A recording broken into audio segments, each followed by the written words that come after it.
I want to bring in Dan Abrams, our chief legal affairs anchor right now. And she also, Dan, seems to strike right at the heart of the dilemma that so many outside the courtroom also felt, this struggle between moral guilt and legal guilt. Yeah, and I think Robin was really definitely able to elicit that from her, that she's saying on the one hand, if she had decided this based on emotion, we talked about this again and again as we were preparing for a verdict here, saying the fear of the defense is that maybe these jurors will base this decision on emotion, on a sort of broader sense of right and wrong, as opposed to following the letter of the law.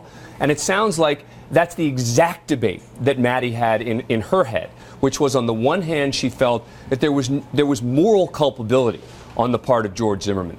But she did say, and she came back to this more than once in your interview, saying she still feels she did the right thing as a legal matter, that she effectively had no choice. She also said she was not aware of all the attention that this case was getting, and she gets home and people are talking to her, because remember, they were sequestered for 3 weeks, and she had only recently moved to Florida. She wasn't there when Trayvon was killed, and she said, we, the public, we're able to read, we're able to see blogs and all these things to form our opinion. Yeah. And they only have the evidence that is presented to them in the court. We're able to see all of the arguments they're having outside of the presence of the juror.